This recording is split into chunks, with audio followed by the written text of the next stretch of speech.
Tony Parker. First off, before we start, love or hate him? Before you watched it. Love him. I want to say I love him, but he was one of my favorite basketball players. Because as if anybody that watches the podcast, you've heard me say before that I'm not a basketball fan. Like when I watch basketball, I just watch like certain players and shit, and I mainly like point guards because that's the position that I play. So Facts. AI was my favorite basketball player like ever. You feel me? And like Tony Parker's on there. Um, like now it's like Kyrie and shit. So, but Facts. so yeah, I wouldn't say like I love Tony Parker, but he was definitely like one of my favorite guys when he was in the league, because he was one of the most dominant players. That's a fact. Um, Tony Parker, you were on a boring team, and you said that. um, or whatever you said. You described it as less sexy or whatever it was. Tim Duncan style play, I guess you said. Um, you got in the way of a lot of my favorite teams and players, but I always had respect for your game. So, I do remember when he made a video with Chris Move too. That was funny Word. back in that was like Chris Move. whenever the fuck that was. Chris Move is They played each other in like a racing game, and that was mad funny. In like Need for Speed or some shit. yeah. But Tony Parker, definitely a guy I could always respect. I'll never forget him on Shaq and Fool too, and the airball, um, Yeah. the airball free throw. That was funny. Like he's definitely when they said in the documentary, like he comes off cocky, like definitely. Like when I first saw Tony Parker and I first learned of him, like I was like, this is a cocky little French fuck. Like fuck him, you know what I mean? Like he's a Yeah. little asshole. And then like he just like how Pop said, like he proved me wrong. Like the next time, like he definitely proves you wrong. Like Yeah. he's a pretty humble guy. But he scores his points. He's a bucket getter. He's a fast little motherfucker.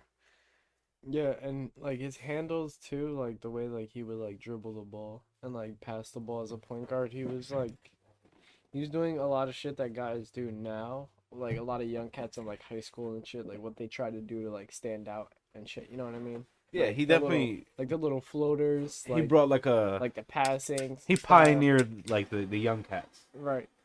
So it was like that, like this generation of ball players, you feel me? They watched him while they were in high school and college. Yeah, yeah, yeah. So it's like that's where a lot of the style comes in today, but like subtly though. You feel me? Because people always talk about like Jordan and like other players like that. People always trying to like copy their game. Oh, he's trying to be like the next Jordan. Like, but a lot of point guards try to be like a lot of point guards. You know what I mean? So it's like some And people that don't try to that aren't like the Allen Iverson to only be like the ball handlers, and I'm gonna shoot threes. You feel me? Like I'm a like yeah, Allen Iverson was dunking. Tony Parker was out here doing layups left and right. You know what I mean?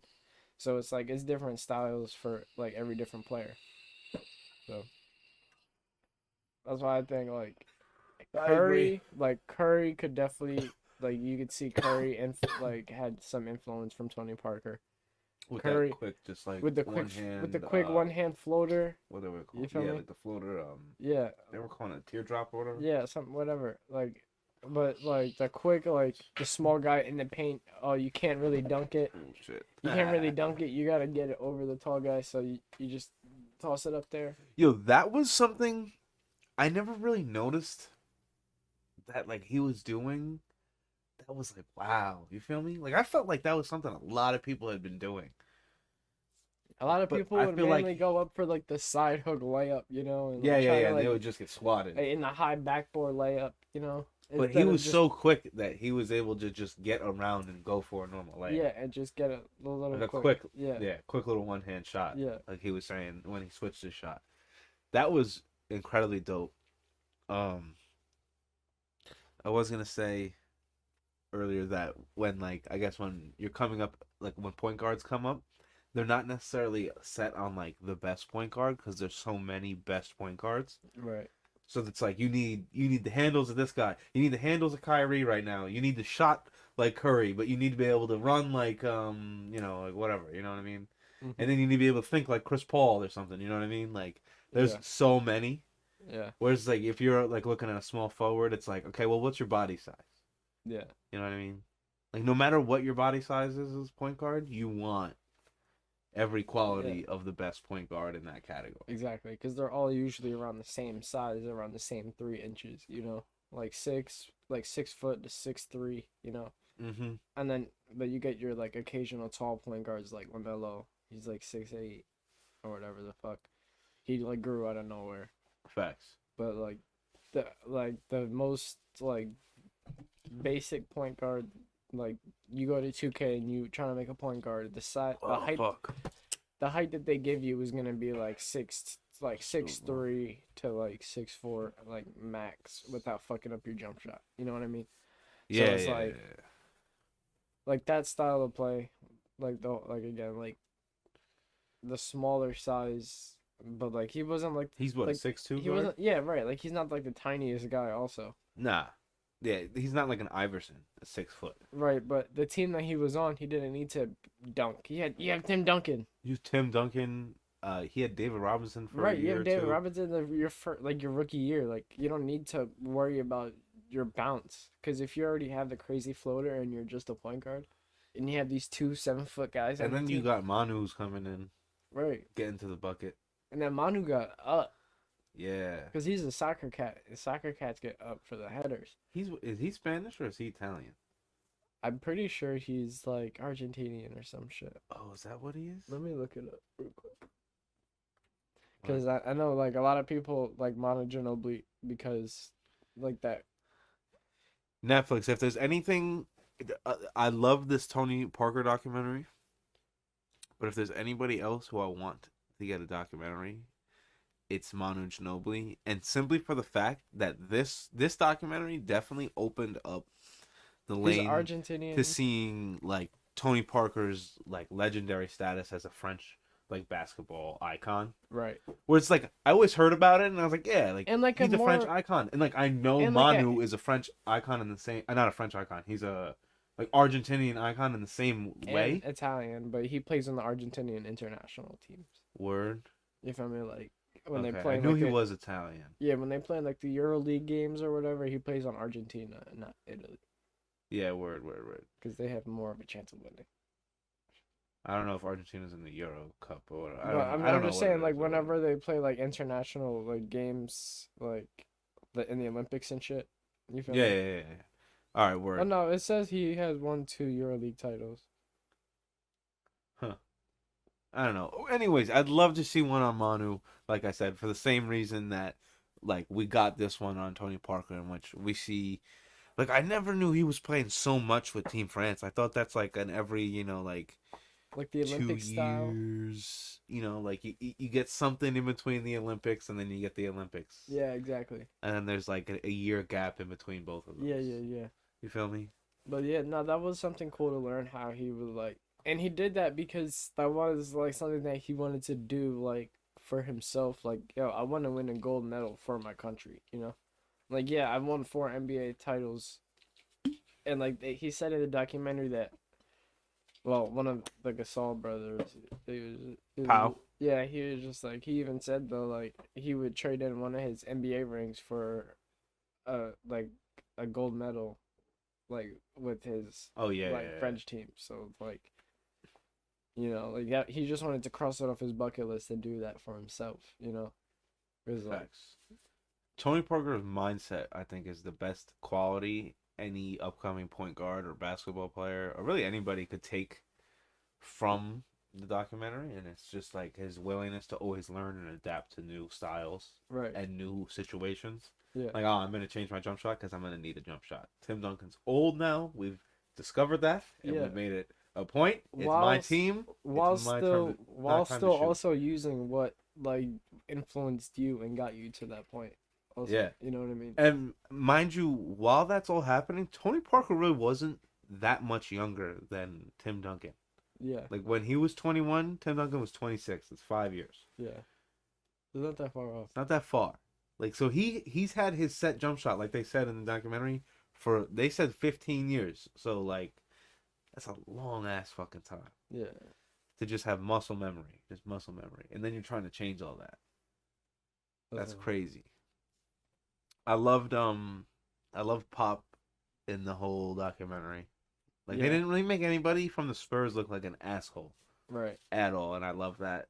I didn't watch The Last Dance, but I know I've heard a I didn't lot watch it either. of I like couldn't. I couldn't get through it honestly. backlash from it with like Horace Grant to Scottie Pippen. And one thing I would say with this documentary was I thought there was gonna be too much Jordan. There wasn't too much Jordan.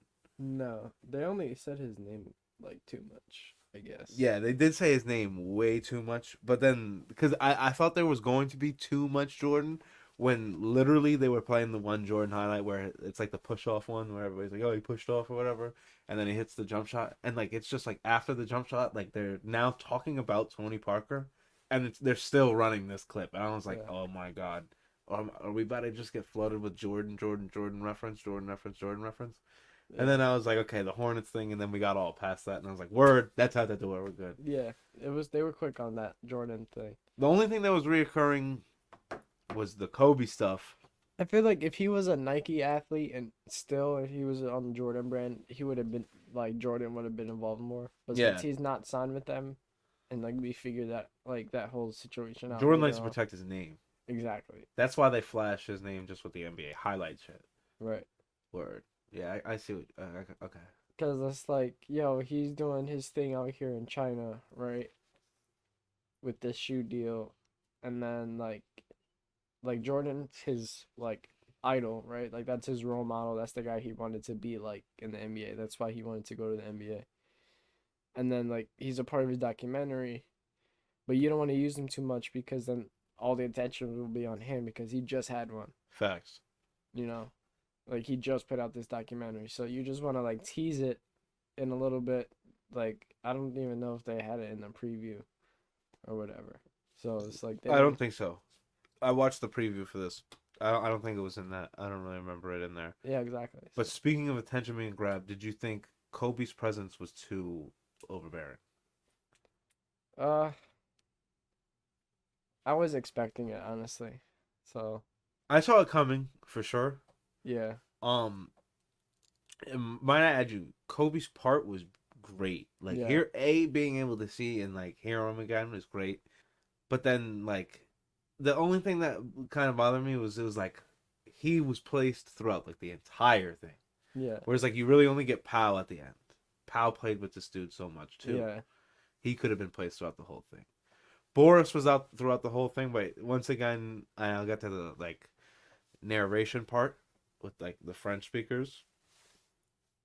Um, but yeah, like, he was speaking French the whole time, so they had a narrator hmm over. So it wasn't really like you're hearing Boris Diaw speak. You're yeah, just like getting his dialogue. yeah, right, And that's the thing with this is early on it bothered me the narration. I was like, fuck, I'd rather just read subtitles. And then I started to do stuff during the documentary where I was like, okay, like I'm glad that I don't have to like yeah, necessarily listen. But a lot of the times I would have to rewind just to figure out who was talking during what parts. yeah. And that's really what bothered me. And if I mean, I mean, unless it was a female, but there wasn't really that many female common like voices in the thing because I that's what I'm didn't. saying. There weren't that many too many different narrators. There were like 2 to 3. Yeah, I felt like I needed someone reading each part. yeah, And they needed to be consistent, and I need to be able to adapt that voice to that yeah, face when I look up. You feel me? yeah, That way, if I'm not looking at the screen, yeah. boom. Because it's a documentary. You're just hearing somebody talk about his life. You don't need to be watching the screen the whole time necessarily. And not even necessarily just with documentaries. I think in modern just film anything, a lot of people are going to be doing stuff while they watch. Right. Because they'll turn their head and, look for 2 seconds and then continue playing a game or continue Like you working said, or run to the kitchen, writing. get some food. Run, yeah, whatever. Like, it's going to continue playing. So they're going to want to hear sounds or hear voices, and they're gonna need to know that stuff is doing different shit. You know Right. what I mean? Yeah. and I think in a documentary that's hard, and they tried to do a good job here, and they did something new. Like I hadn't really seen that in any documentaries. Yeah, And at all. in the preview when I saw this dude speaking French, I was like, oh fuck, gonna have to read fucking subtitles. God damn it! And then Yeah, that had us. and That then I had me sat down over. and watched it, and I was like, oh, this is really great. I'm Yeah, sure if you're a French speaker, this documentary is like a French slash English speaker. right. I'm pretty sure most French people speak English. Like most people in Europe speak English Most as like a people. business language. Yeah. I was about to say Um, most people around the world try to learn to speak English for for yeah, business opportunity. literally, it's probably a great watch just because like it's so like it'd be like the perfect documentary, I guess. Yeah. And Tony Parker obviously over there is an icon. I did not know that. Like one thing I did learn from the back end of the documentary actually is that he owns what's it called? Is it like Aslan or whatever? Yeah, Af- some shit like like that. whatever. If there's, yeah, he It's owns a like a team now. French team. Yeah, He owns a French team, and like he made it poppin'. So like that's dope. And he didn't even play on it. He coached, GM'd it, and owns it. yeah, Like that's crazy. and he has a shoe deal out in China. He's like a icon in China. Yeah, You know? that too. Him and Manu were out there in China, and they were like, he said that it was playing like a rock, like if he felt like a rock star out there. Yeah, I mean, thought that like was dope. it looked like a rock star when he was I out mean, there. Dennis Rodman's a rock star out there too. No, What a Dennis. dumbass. Oh, that's North Korea. Nigga, shut Yeah, your I was gonna say dumb that's ass My North fault, Korea. my fault, my fault. I'm high. I swear I'm not racist. I'm just high. Set my eyes stay tight like I'm Asian. Wow. Good. That was some good shit. What were you saying though? No, but like it's crazy, like because like yeah, I knew how he was like impactful in the States on basketball players in the States, and how he was probably impactful on basketball players in France.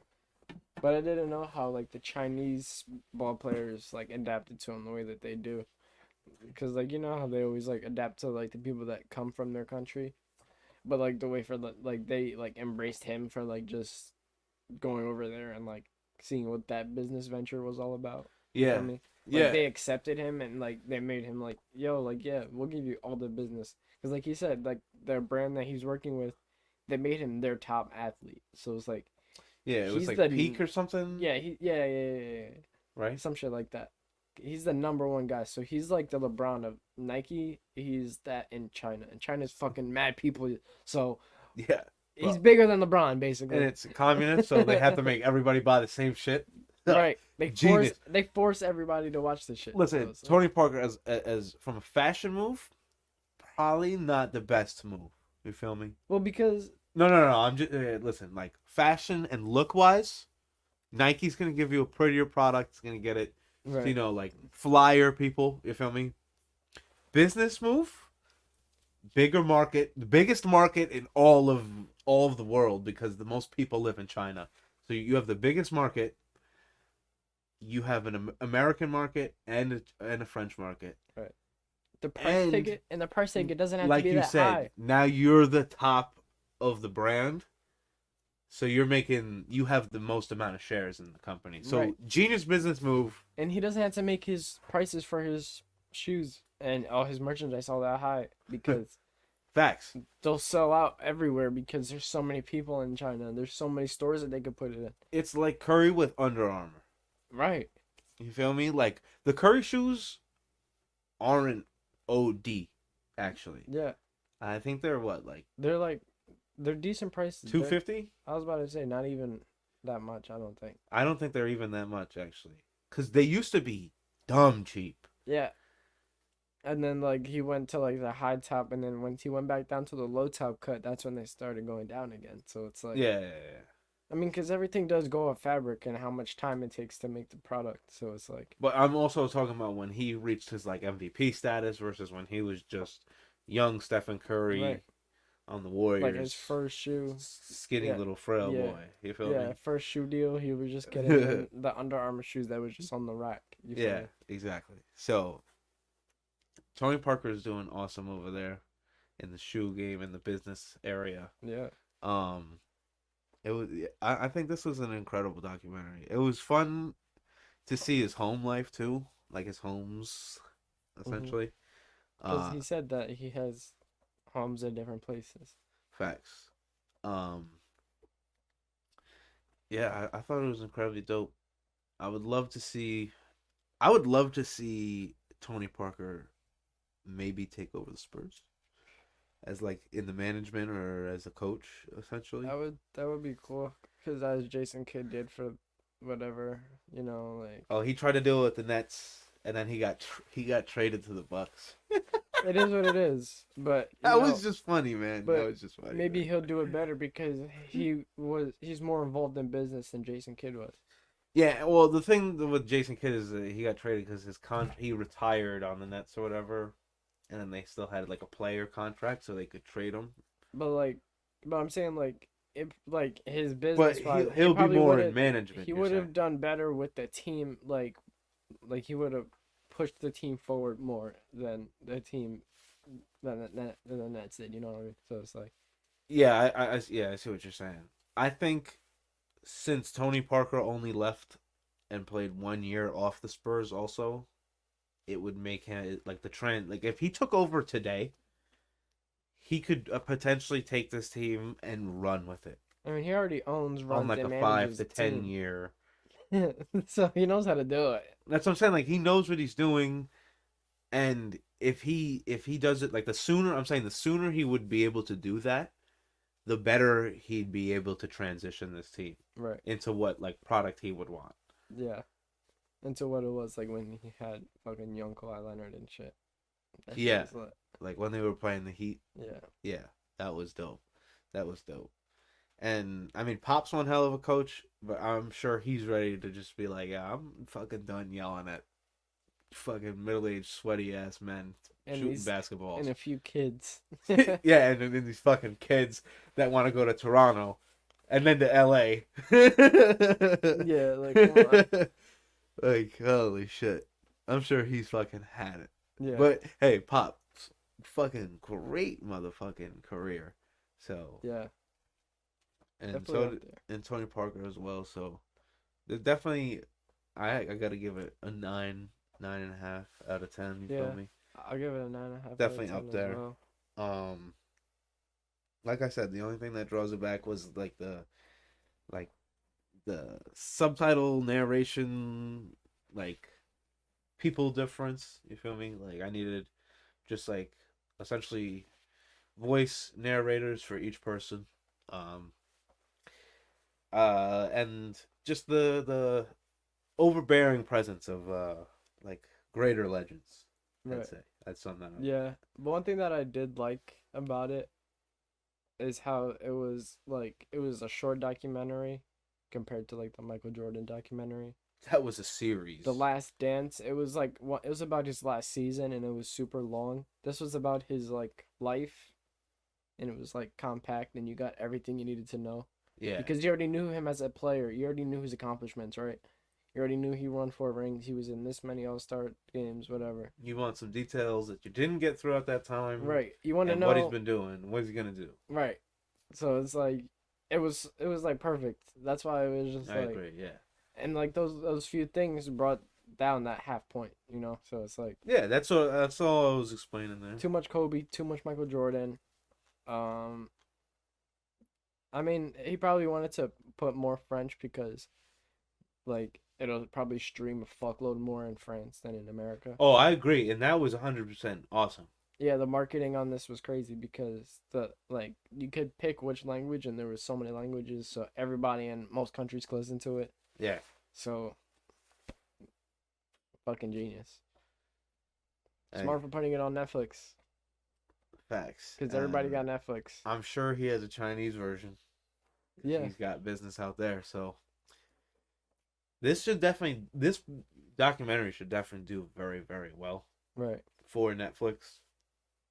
And I mean, just as standalone, like it should do well because Tony Parker was a great player. And yeah, this definitely is like his like retirement, like jersey retirement, like as a film. You feel me? Like, that Yeah. was pretty cool. Yeah, it was cool to watch it. Yeah, because it kind of didn't feel like he retired in the sense because he didn't retire on the Spurs. On the Spurs, yeah. And then like you saw his retirement, like his jersey retirement ceremony, and you were like, "Word!" It got done. But then like this, like full circle, like you see like him talk about it. You see Mm-hmm. him like talking about like how he got there, like what he really fucking went through. You know what I mean? Yeah, facts. Like struggling to win a fucking gold medal, Yeah. but he happened to win a few fucking championships in the NBA in the meantime. Yeah, in the meantime. And he wants to Two trade, in his first like 3 years. and he wants to trade one back in for a fucking gold medal. Like, that's the shit that you don't know unless you watch this documentary. So it's like, Facts. it's really cool. That and before we wrap up, would you say, because Tony Parker's from that era where it's like you got drafted on this team, like you're gonna stay on this team your whole career, Right. you're gonna have a great career here, and you're gonna retire here, and everybody's gonna love you. And he still kind of got that without the "you're gonna retire here." You know, it's cool because he said that, he said himself, he was like, I think I kind of surprised a lot of people with my decision. Yeah, definitely, So it's like, definitely. he knew what he was doing. But I respect it because he just wants to keep his body for like after his career. Like that's dope. Right. And it was a move that, like, it probably meant a lot to him being able to be like, yo, my favorite player, Michael Jordan, wants me on his team.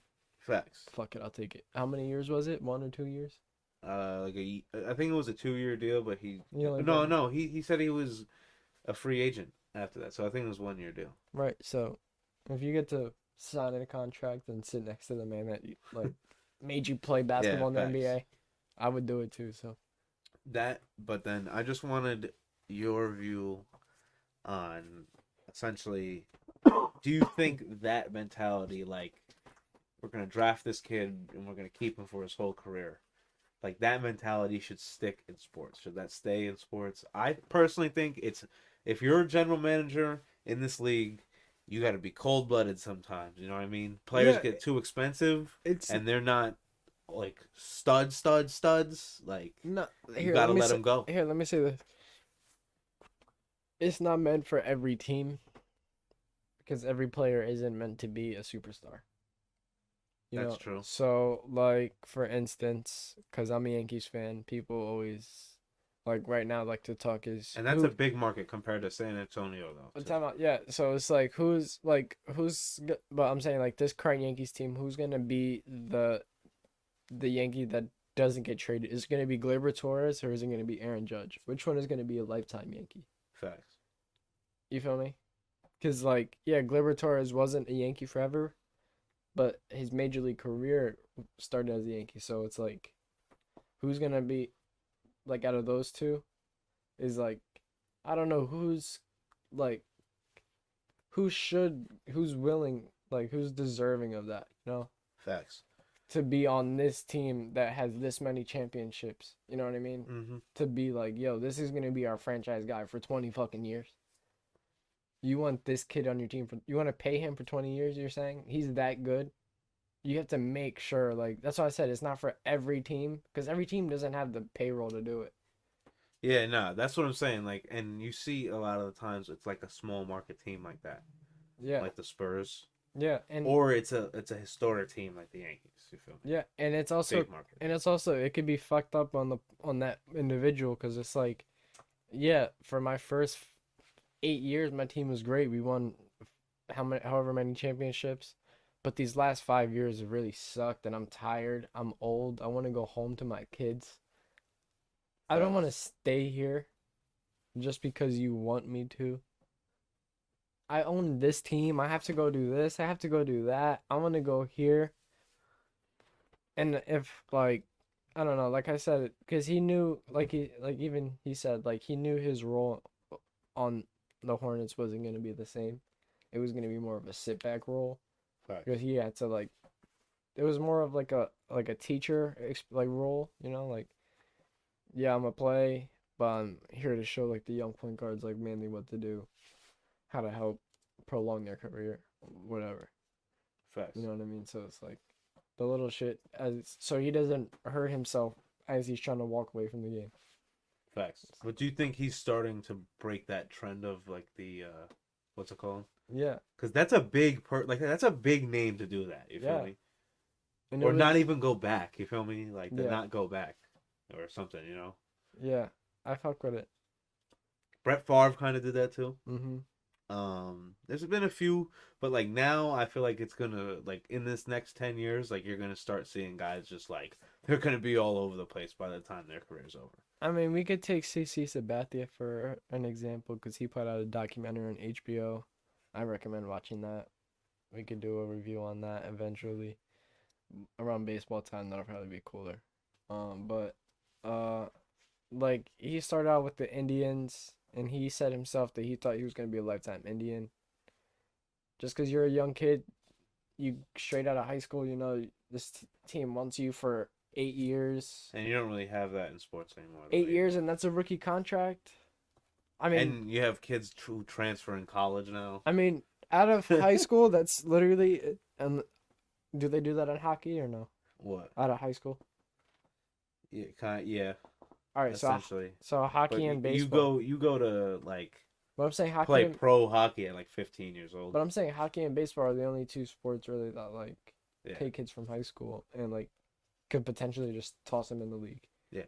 Right away. So it's like that, like their mentality is like, yo, like yeah, this team wanted me. Fuck it, I'll be down to stay here forever. Until shit gets bumpy, you know. Yeah. And then they're like, fuck, I'm trying to get out of here. I don't Facts. want to be in this shit for my whole career. And then maybe the team at one point, maybe they think that and they're like, maybe we don't want this guy forever. He's not the guy we thought. We got to trade him, you know. And then maybe he becomes that for a different team, and then maybe he like becomes the biggest player on that team. Facts. So- I think from a player standpoint, it kind of sucks Right. that you'd have to travel around all the time. Mm-hmm. But from a team perspective, you gotta be like cold-blooded business. You feel me? Yeah. I think that'll be the trend for the new year. And then, actually, my last question is: are there any people or NBA players you'd like to see some docs from? I was thinking NBA, definitely would love to see like a Shaq, and I'd love to see like a Vince Carter one. Vince Carter would be real cool.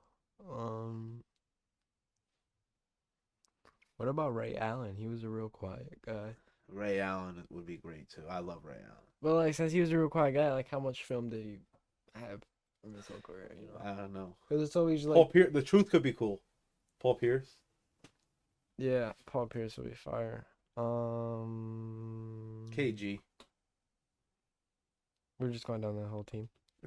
Yeah, honestly, do one on the Celtics, bro. Just do one on that Celtics team, bro. I could fuck with that. I could fuck with. You know how much drama that would serve? Do that team. Do the Magic with like Penny, Shaq, Yeah, like yeah, 3D, yeah. and then bring in Nick Anderson. And I'm sorry, Nick Anderson, but you gotta get drilled with questions about missing them goddamn free throws, bro.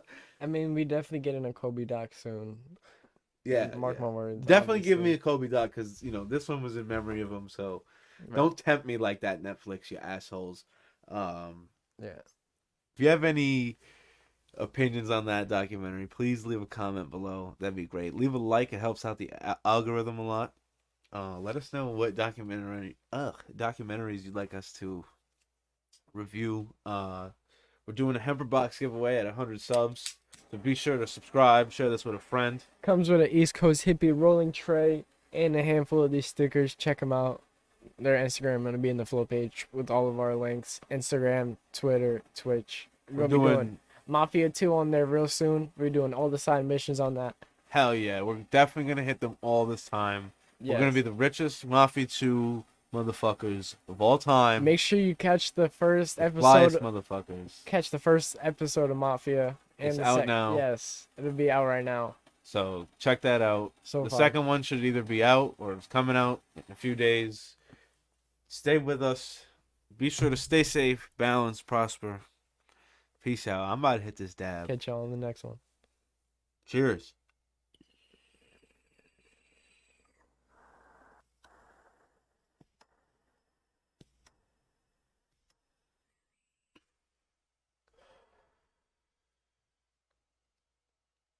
What kind of mullions are these? They call themselves gangsters. It's a new fucking day. Fucking depressing.